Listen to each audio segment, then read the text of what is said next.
You ever have a moment where your whole world just stops? Like you're standing in the middle of a room full of people and suddenly, you're the only one who knows your life will never be the same again. That happened to me. At my son's 6th birthday party. Balloons, cake, smiling kids, and my wife, the woman I'd loved for 12 years, smiling just a little too much at someone she shouldn't have been. My wife, Jessica, and we were the classic high school sweethearts. We met in the 10th grade. She was the new girl with the loud laugh, the one everyone noticed. I was the quieter one, always playing basketball after school. Never really the center of attention. But she picked me. Somehow she picked me. We went to college together. Got married at 24. Bought a little house in the suburbs just outside Charlotte. Nothing fancy, just a cozy place with a backyard big enough for BBQs and, someday, kids. Fast forward a few years, and we had our son, Mason. He was our miracle baby after a tough couple years of trying.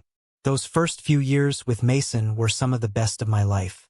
Family movie nights, trips to the beach, ice cream runs after soccer games.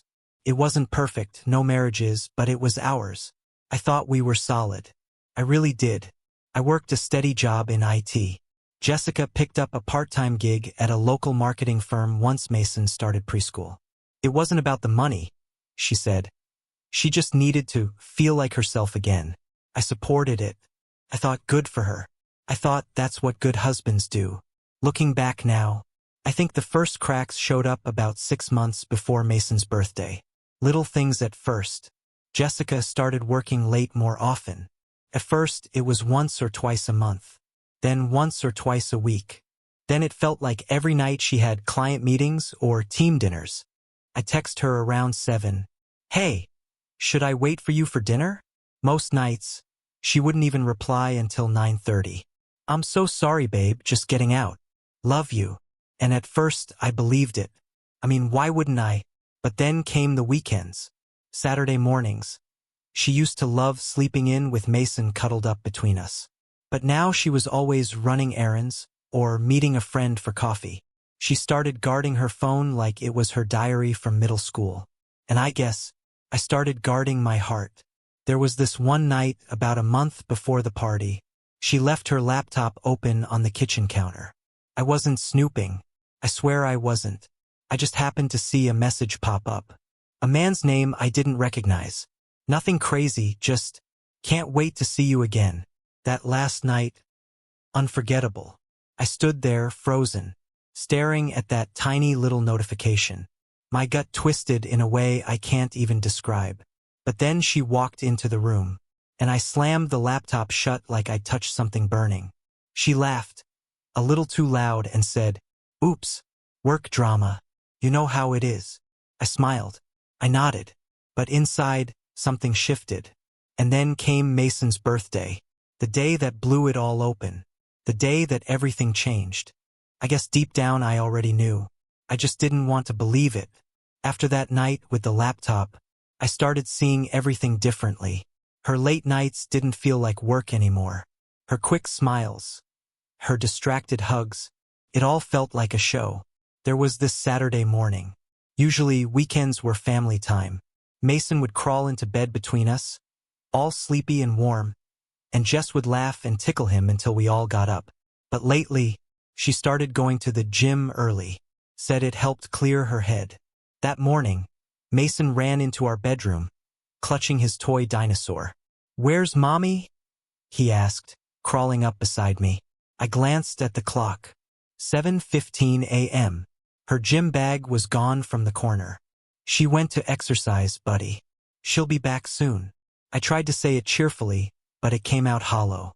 And the worst part? I found myself checking her location on Find My iPhone. Not because I wanted to catch her, but because I needed to believe she was really at the gym. She was. At least, that's what the app said. Then there were the little things. She started putting on more makeup to run errands. Started buying new clothes, but nothing she ever wore around me. I tried to bring it up once. We were watching TV, or, well, I was watching. She was scrolling on her phone. "Hey," I said, "you've been looking really nice lately. Who's the lucky client?" I meant it half joking, trying to sound playful. She gave me this weird look, half smile, half something else, and said, "Don't be silly. I just want to feel good about myself." I laughed, played it off, but inside, my stomach twisted. Because I wasn't silly. I was scared. One night, she left her phone charging in the kitchen. She was upstairs putting Mason to bed. A text lit up the screen. I swear I didn't touch it. I just looked. It was from that same name I'd seen before. Nothing explicit. Just, "Same time tomorrow?" My heart started pounding so loud I almost didn't hear her coming down the stairs. When she walked into the kitchen, she saw me staring at her phone. For a split second, I saw a panic flash across her face. But she recovered fast. Laughed like I'd caught her planning a surprise party. "Work stuff," she said, grabbing the phone quickly. "New project. Crazy deadlines. You know how it is." I nodded, but my hands were shaking. I started noticing other things too. She started locking her phone, changed her passwords, turned off notifications. She wasn't laughing with me anymore. She wasn't arguing either. It was like she wasn't really there. And when she did touch me, a quick kiss goodbye, a pat on the back, felt like someone patting a stranger's dog.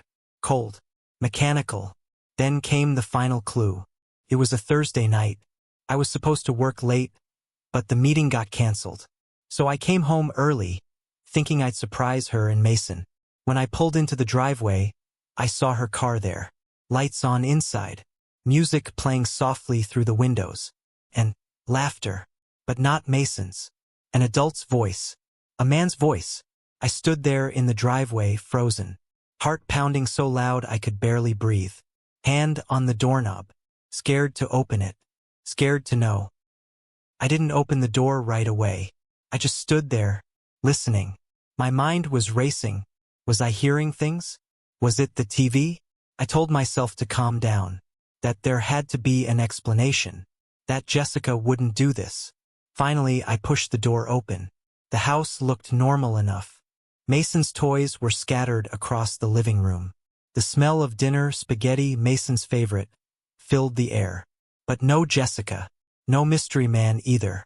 I heard footsteps upstairs. Laughter again. Hers. And his. I felt sick. I wanted to charge up the stairs. Confront whoever was up there. But something stopped me. Instead, I quietly slipped off my shoes, walked toward the bottom of the stairs, and listened. Their voices were muffled. I couldn't make out full sentences, but it was playful.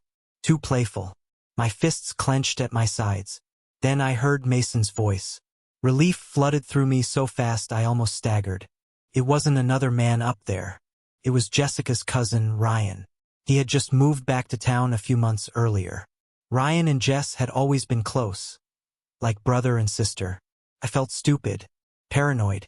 I grabbed my laptop bag from the hallway and called out, "Hey, I'm home early." Jessica's voice answered, a little too loud. "Hey babe, be right down." I plastered a smile on my face and walked into the kitchen. Started unpacking Mason's lunchbox from daycare. A few minutes later, Jess came bounding down the stairs. Hair slightly messy, flushed cheeks. She acted like nothing was wrong. Told me Ryan had dropped by to help her fix the leaky faucet in Mason's bathroom. I wanted to believe her.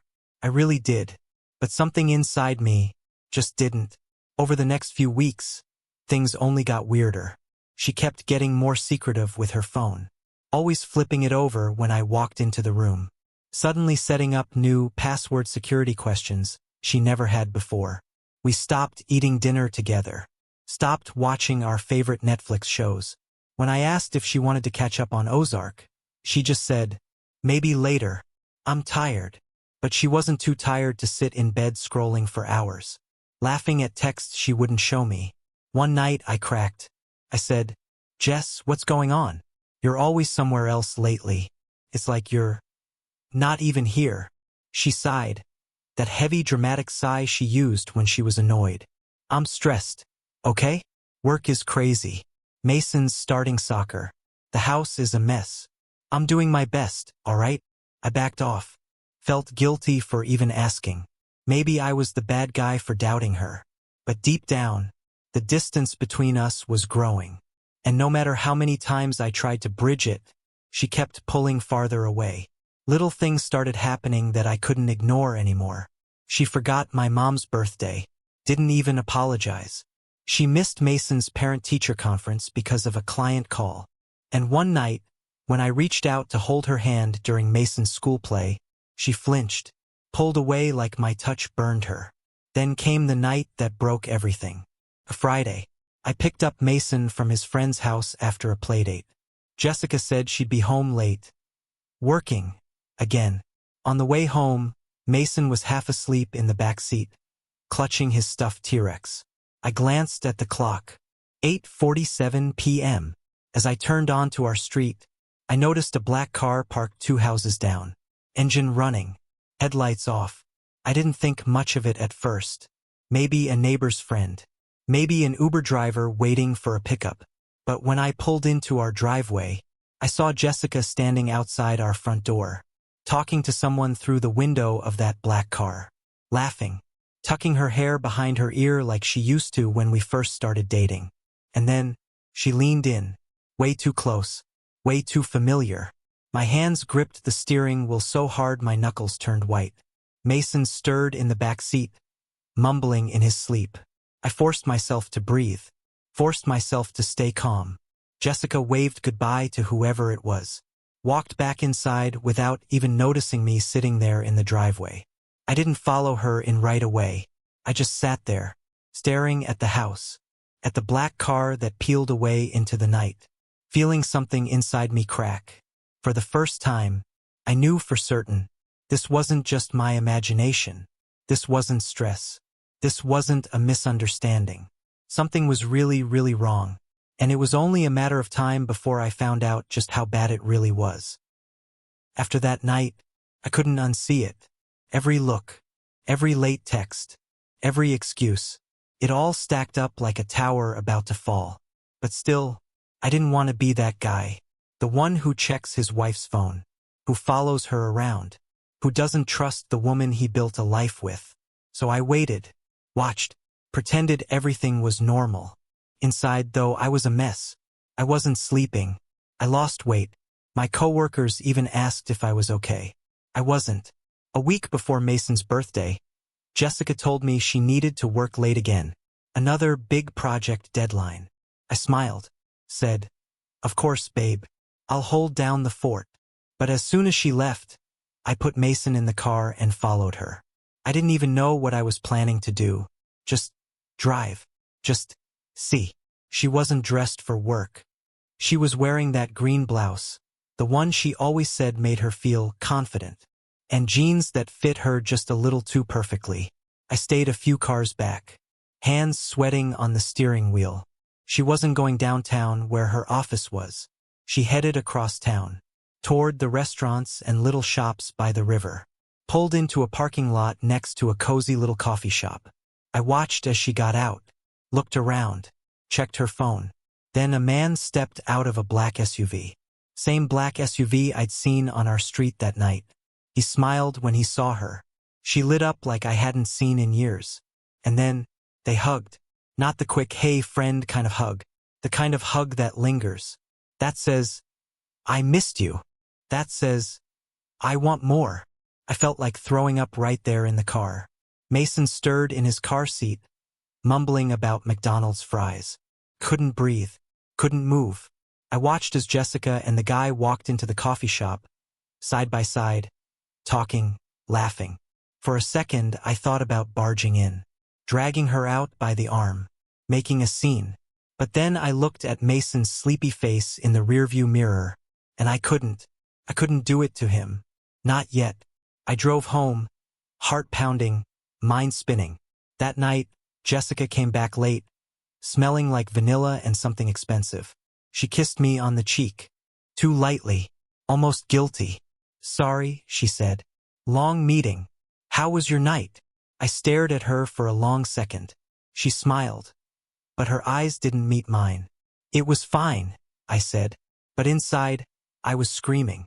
I spent the next few days in a haze, smiling at Mason's school events, answering emails at work, acting like everything was fine, waiting. I didn't know what for. Proof? Courage? The right moment to blow it all up? Then came Mason's birthday, the day everything broke. We planned a little backyard party. Nothing fancy, just family, a few neighbors, Mason's school friends.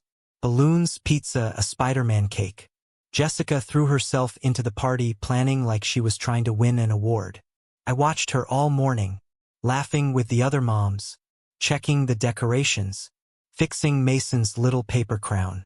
She was perfect, too perfect, like someone playing a part. The party started around 2 p.m., kids running around screaming, parents chatting over soda and chips. Jessica looked radiant, hair done, cute summer dress. She was glowing. But not for me. I caught her texting behind the food table. Saw the way she kept checking the driveway. At one point, I came up behind her while she was typing. She jumped so hard she nearly dropped her phone. "Hey!" She laughed. Too high-pitched. "You scared me." I smiled. "Who you texting?" She fumbled. My mom. She's running late." I nodded. Walked away. Pretended I believed her. About an hour in, I went inside to grab more drinks. And that's when I saw it. Her phone. Sitting on the kitchen counter. Unlocked. The universe. Giving me one last chance to know the truth. I hesitated. My hands were shaking. Then I picked it up. It was all there. Messages. Photos. Plans to meet up. Jokes about me. About how clueless I was. How easy it was to sneak around. One message from just 2 days ago. "Can't wait to finally get away together after Mason's party. He'll never see it coming." My vision blurred. I had to sit down. My heart was pounding so hard I thought I might pass out. Out the window I could see Jessica, holding Mason's hand, helping him open presents, laughing, living a life she had already decided to throw away. And that's when I knew. There was no fixing this. No therapy. No second chances. It was over. She just didn't know it yet. But she would. Very, very soon. I sat there for what felt like forever. Phone in my hand. Hands shaking. Mind spinning. Everything I thought we had. The life we built. The family we raised. Gone. All because she couldn't be honest. All because she needed something more. Outside, the party kept rolling. Kids running around with frosting on their faces. Parents chatting, laughing. Jessica smiling like she didn't have a care in the world. Like she hadn't just stabbed me in the back. I felt like I was floating. Like I wasn't even in my body anymore. I should have gone outside. Should have put on a smile for Mason. Should have waited until after the party to deal with it. But something inside me snapped. I wasn't waiting anymore. I walked out the back door. Phone clutched in my hand. I didn't even plan what I was gonna say. I just moved. Straight toward Jessica. Straight toward the woman I thought I knew. She was helping Mason open a giant box of Legos when she looked up and saw me. Our eyes locked. And for the first time in months, I saw fear in hers. Real fear. I stopped a few feet away. The parents around us kept talking. Oblivious. The kids screamed and laughed. And I said, loud enough for her to hear, but quiet enough that it didn't cause a scene. "We need to talk. Now." She froze for half a second, then forced a smile. "Sure, babe, just now." My voice wasn't angry. It was calm, cold. That scared her more than if I had yelled. I led her inside the house, left the door slightly open so we could still hear the party noise in the background. She crossed her arms, didn't sit down. "What's going on?" she asked, trying to sound casual. I tossed the phone onto the kitchen counter. It landed with a heavy thud. Jessica's eyes dropped to it like it was a loaded weapon. "You tell me," I said. There was a long, awful silence. For a moment I thought she might lie, might try to talk her way out of it. But she didn't. She just sagged, like all the air had been let out of her. Tears filled her eyes. "I never meant for it to go this far," she whispered. I laughed. I actually laughed. A short, bitter sound. "How far did you mean for it to go, Jess? Was sneaking around behind my back part of the plan? Or was that just a fun bonus?" She wiped at her face. It was supposed to be nothing, just attention. I didn't feel seen anymore. I felt invisible. And don't. I held up a hand. Don't you dare blame this on me. Her mouth snapped shut. For the first time, maybe ever, she had nothing to say. I wanted to scream, throw something, demand answers she couldn't possibly give me. But Mason was right outside, opening presents, laughing with his friends. He didn't deserve a scene. He didn't deserve a memory of his 6th birthday being the day his parents fell apart. So I stood there, staring at the woman I thought I would grow old with, the woman who chose someone else. And I said, after the party, you and I are going to have a real conversation. Jessica nodded, silent tears running down her face. And depending on how that goes, I said, you can figure out where you're sleeping tonight. Her whole body shook, but I didn't care. Not anymore. I turned and walked back outside, back to Mason, back to the life I still had, even if it was broken. Jessica stayed inside. Coward. She didn't come back out for the rest of the party. Neighbors asked where she went. I lied, said she wasn't feeling well. Mason didn't even notice. He was too busy showing off his new Lego set to his friends. Thank God for that.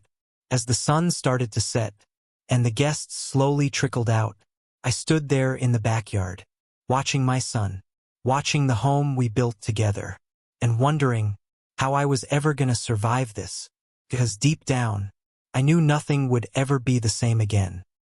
After the last guest left, and the backyard was nothing but crumpled paper plates and half-deflated balloons, I found her sitting at the kitchen table, staring at nothing.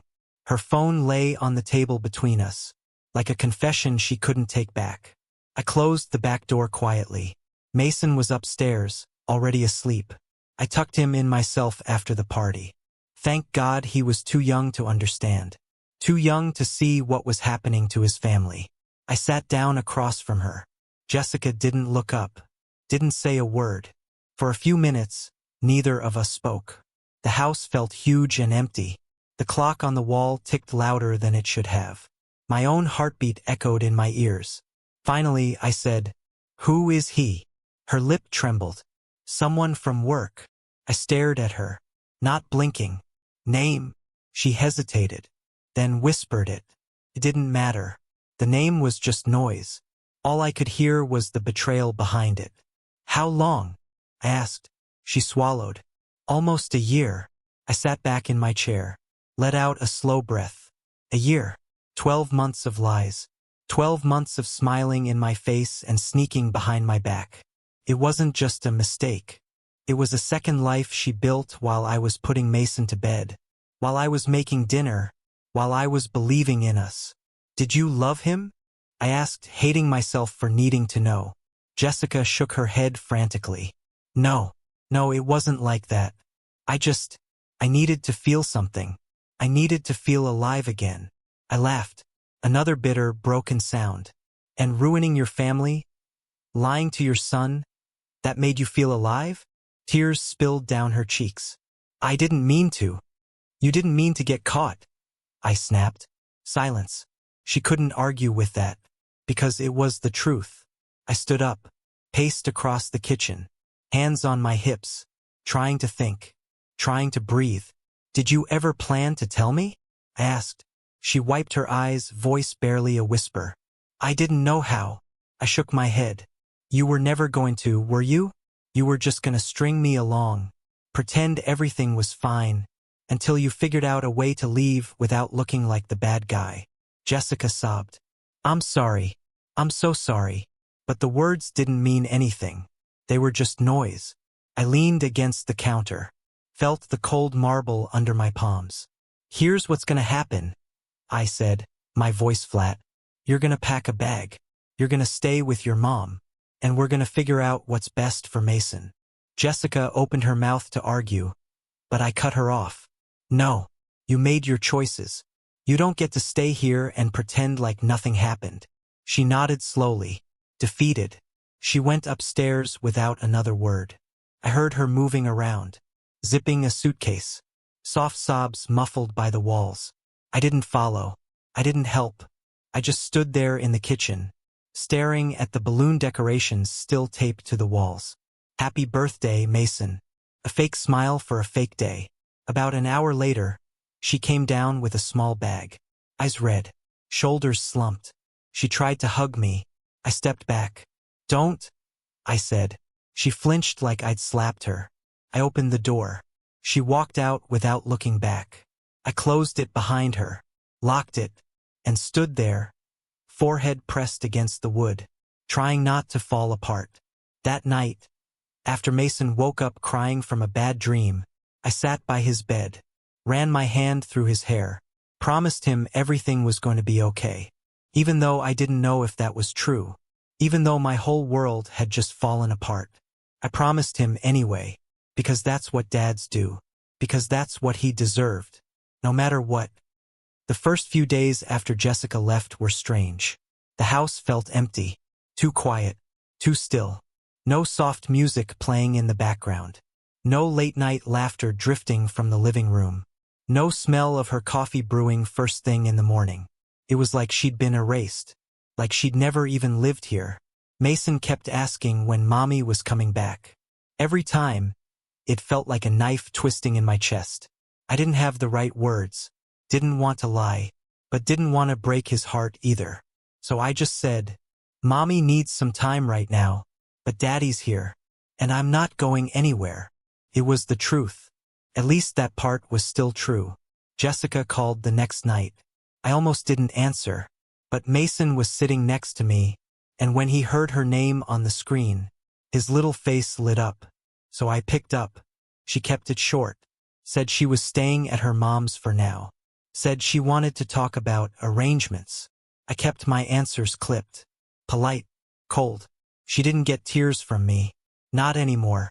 The following week was a blur. I went to work, picked Mason up from school, made dinner, helped him with homework. I didn't have time to sit around feeling sorry for myself. Couldn't. Because Mason still needed a parent who showed up, who made pancakes on Saturday morning, who remembered to pack his soccer cleats, even if inside I was falling apart. One night, after I finally got Mason to bed, I sat alone on the couch. The TV was on, but I wasn't watching it. I just stared at the blank space where Jessica used to curl up next to me, head on my shoulder, laughing at dumb reality shows. I thought about everything. All the years we spent building this life. All the dreams we shared. All the promises she shattered. I thought about how she had chosen someone else. How easily she had thrown it all away. And for the first time, I didn't feel sadness. I felt anger. Real burning anger. Not because she cheated, but because she lied. Because she stole time from me. From Mason. From a future that was never real to begin with. That was the night I decided. I wasn't going to be the victim. I wasn't going to let this define me. Jessica made her choices. Now it was my turn. The next morning I called a lawyer. Started asking questions. Started making plans. Custody arrangements. Splitting assets. Setting boundaries. Felt cold. Businesslike. But it also felt powerful. Like taking the first step out of a burning building. A few days later, Jessica asked if we could meet. She wanted to talk in person. I agreed. We met at a little coffee shop downtown. Neutral ground. When she walked in, she looked different. Tired. Smaller somehow. For a moment, the old part of me, the part that loved her, ached. But I pushed it down. She sat across from me. Hands wrapped around her coffee cup like it was the only thing keeping her grounded. I'm so sorry, she said. Again. I know I hurt you. I know I ruined everything. I said nothing. Just waited. She swallowed hard. I want to make this as easy as possible. For Mason. That was the first thing she said that mattered. For Mason, I repeated. She nodded quickly. I'll agree to joint custody. I'll move out officially. I don't want to drag this through the courts. I looked at her. Really looked at her. The woman who once promised me forever. The woman who couldn't even keep her vows for a lifetime. And I realized I didn't hate her. I didn't love her either. She was just someone I used to know. We talked logistics for about an hour. Polite, detached. like strangers discussing business. When it was done, she reached out across the table, tried to touch my hand. I pulled back, and she understood. Without another word, she stood up, walked out of the coffee shop, out of my life. I stayed there a while longer, finished my coffee, watched the world go by outside the window, felt lighter somehow. Not happy, not yet, but lighter, like I could breathe again. The days after that meeting were strange. Quiet, but not the kind of quiet that hurts. It was the kind of quiet that lets you breathe again. Like when a bad storm finally passes, and you step outside to find the air still heavy, but clear. Life didn't magically fix itself overnight.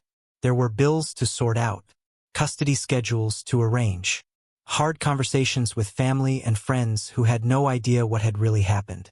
Most people thought Jessica just needed a break. I let them think that. Mason didn't need the whole neighborhood whispering about his parents. At first, every morning felt like climbing a mountain. Getting Mason dressed, making lunches, remembering school spirit days and field trips, handling work emails while stirring spaghetti sauce on the stove. I was exhausted, but weirdly, I was proud too, because every day I kept going was one more day she didn't get to break me. I found little ways to rebuild my life. Started going to the gym again, not because I wanted revenge or some big glow-up, just because it felt good to do something for myself. I started cooking real meals, not just frozen pizzas. Even learned how to make Mason's favorite homemade mac and cheese. We started a new tradition, Saturday pancake mornings, just the two of us. No matter how bad the week was, we made pancakes together. Sometimes they were burnt. Sometimes Mason dumped half the syrup bottle on his plate. But they were ours, our little piece of normal. Jessica tried to creep back into our lives a few times. A random text here and there, a just checking in message. Once, she sent me a photo of Mason during her custody weekend. Captioned it, "Miss us." I stared at that message for a long time, felt the old ache creep back in. But then I remembered the sleepless nights, the lies, the way she laughed behind my back while planning her escape. And I didn't answer, not out of anger, not out of spite, but because sometimes the best revenge is silence. Friends started inviting me out more. At first, I said no to everything. Didn't feel ready, didn't feel normal. But one night, after Mason went to sleep, I sat there thinking about how much life I had left to live. Did I really want to spend it sitting in a dark living room, replaying old memories? No, Jessica took enough from me already. She didn't get to take my future too. So I said yes. Went to a backyard barbecue at a friend's place. Had a beer. Laughed at dumb jokes. Listened to music I hadn't heard in years. Felt weird. Felt good. Like maybe, just maybe, there was a life for me beyond all this. One night, Mason asked me if we could build a fort in the living room. We used every pillow, every blanket we owned. Crawled inside with flashlights and a giant bowl of popcorn. He fell asleep leaning against me, clutching his stuffed T-Rex. And I realized something. This messy, imperfect, beautiful life was still worth fighting for, even if it looked nothing like the life I thought I'd have. Maybe especially because of that. I wasn't healed yet. Not completely. There were still bad days. Nights I woke up from dreams that felt too real. Moments when anger bubbled up, and I had to remind myself that forgiveness wasn't about letting Jessica off the hook. It was about freeing me. Freeing myself from carrying her mistakes on my back. Slowly, bit by bit, I started to forgive her. Not for her. For me.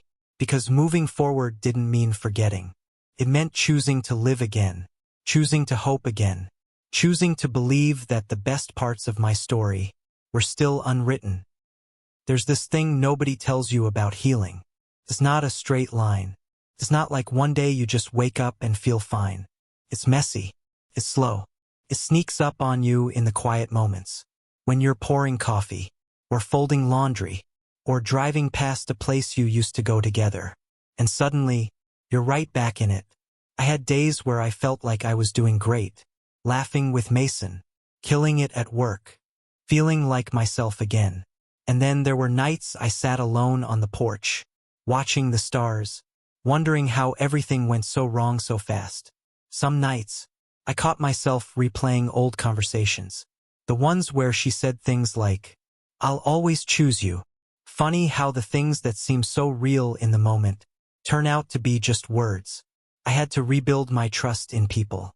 Not just women. Everyone. It's crazy how betrayal shakes the ground under your feet. How it makes you question everything and everyone. For a while, I kept everyone at arm's length. Didn't want to let anyone too close. Didn't want to risk feeling that broken again.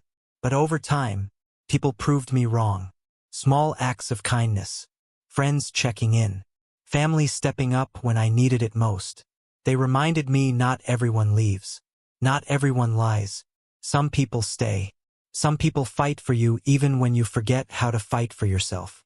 One afternoon, I ran into an old friend from college, Sarah. We bumped into each other at a bookstore of all places. She was standing in the kids section, picking out books for her niece. We laughed, talked, caught up on a decade of life in about 15 minutes. Felt easy, not forced, not heavy. Just two people remembering who they used to be. Over the next few weeks, we texted sometimes. Grabbed coffee once or twice. No pressure. No expectations. It wasn't a romance. Not yet. Maybe not ever. It was just human connection. And after everything I'd been through, that felt like a miracle in itself. Jessica kept her distance.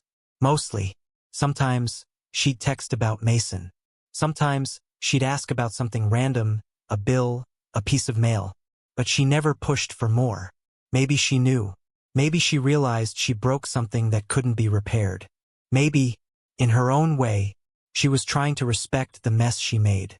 I didn't hate her anymore. I didn't love her either. I just didn't feel much at all. And weirdly, that was the most freeing feeling in the world. Not anger, not sadness, just peace. One night, I was tucking Mason into bed after a long day at the park. He looked up at me, eyes wide and sleepy. "Daddy?" he said. "Are you happy?" The question hit me like a punch to the chest. For a second, I didn't know what to say. Was I happy? Not the way I used to imagine happiness. Not in the fairy tale way. But I was standing in my son's room. I was healthy. I was surviving. And I was free. So I smiled. "Yeah, buddy," I said. "I'm getting there." And I meant it. Healing isn't loud. It's not dramatic. It's quiet. It's slow. There's 1,000 little choices to keep moving forward. When it would be easier to give up. It's forgiving yourself for the things you didn't see. For the ways you tried too hard. For the love you gave to someone who didn't know how to keep it safe. It's building a life not out of what you lost, but out of what you learned. And realizing somewhere along the way that you're stronger than you ever thought you could be. The first holiday season after Jessica left was tough. Everywhere I looked, there were reminders. Happy families, couples picking out Christmas trees, parents taking pictures with Santa at the mall. It felt like everyone else was living the life I was supposed to have. And for a while, I let it get to me. Christmas morning, it was just me and Mason. No big family breakfast. No matching pajamas like the years before. Just the two of us. A half-eaten plate of cinnamon rolls. And a living room full of wrapping paper. Mason didn't seem to mind. He tore into his gifts like any 6-year-old would. Cheering over Legos and superhero costumes. When he hugged me, arms tight around my neck, and said, "Best Christmas ever, Daddy," something inside me cracked wide open. Maybe it wasn't the Christmas I planned, but it was still filled with love. And maybe that was enough. New Year's Eve, I didn't do anything big. Mason went to bed early. I stayed up, sitting on the back porch with a blanket around my shoulders. No fireworks, no resolutions, just me, breathing in the cold air, letting go of everything I couldn't control, letting go of the anger, the regret, the questions that would never have satisfying answers. Sometime around midnight, I got a text from an unknown number. I almost didn't open it, but curiosity got the better of me. It was Jessica. I'm sorry for everything. I hope you find happiness this year. No drama, no begging, no manipulation, just closure. I didn't answer, not because I was angry, but because there was nothing left to say. Sometimes, silence says it all. The months kept rolling by. Soccer practices, school projects, rainy afternoons watching cartoons together. It wasn't glamorous. It wasn't some Hollywood starting over montage. But it was real. It was ours. And slowly, almost without noticing, I started feeling happy again. Not the loud, over-the-top kind of happy. The quiet kind. The kind that sneaks up on you when you're making grilled cheese sandwiches at 7 p.m. Or laughing when your kid tells you the same bad joke for the 10th time. Or pulling into the driveway and realizing you're actually glad to be home.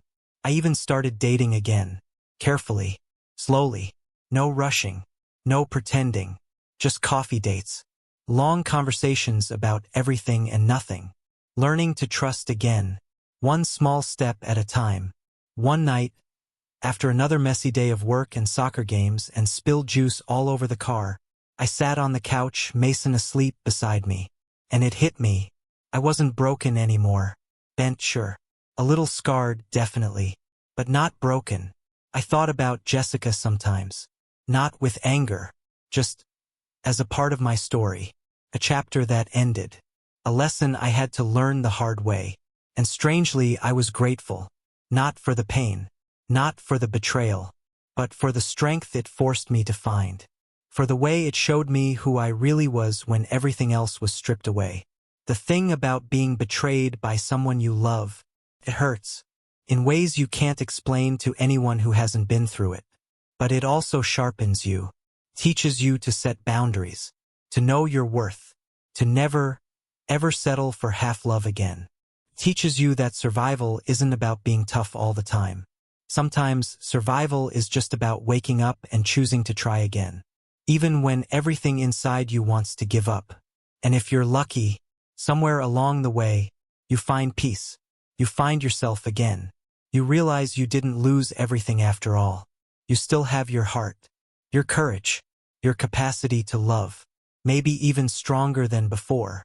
And that's something no betrayal can ever take away. Looking back now, it's almost hard to believe how much has changed. How much I've changed. If you told me a year ago that I would survive losing Jessica, I would have laughed, or maybe cried, because back then, she was my world. Our little family was my everything. The future we dreamed about. The plans we made. I built my life around it. And when it shattered, I thought I would never recover. But here's the truth nobody tells you. Sometimes the worst thing that happens to you is the thing that saves you. Not because the pain is fair. Not because you deserved it.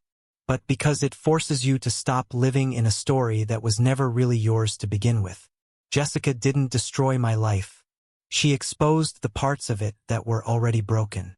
The parts where I lost myself trying to keep someone else happy. The parts where I ignored my own needs. The parts where I accepted less than I deserved. Because I was afraid to lose what little I had. She didn't break me. She freed me. Freed me from a life where I was slowly disappearing.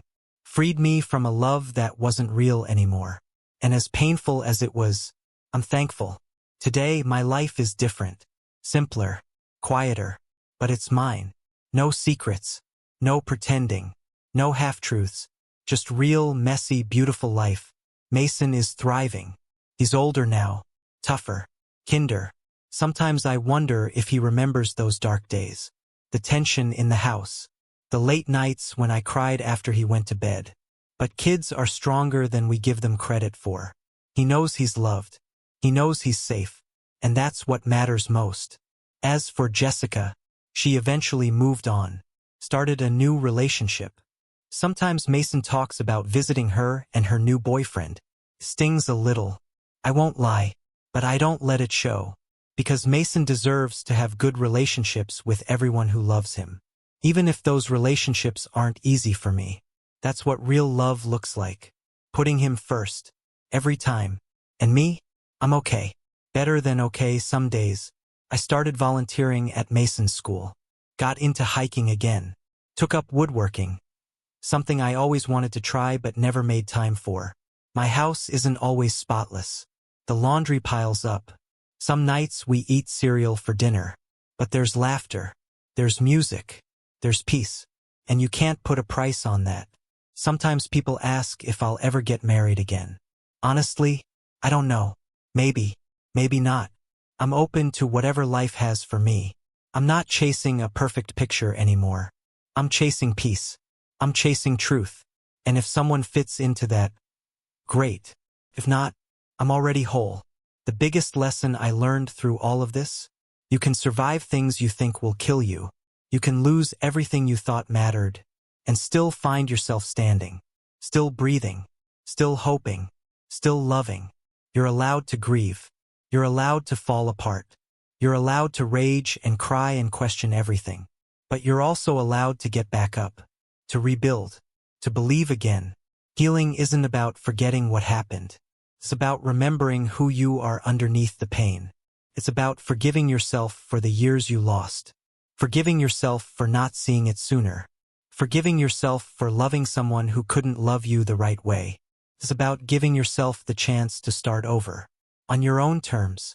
So if you're listening to this, and you're where I was, broken, lost, barely holding on, I want you to know something.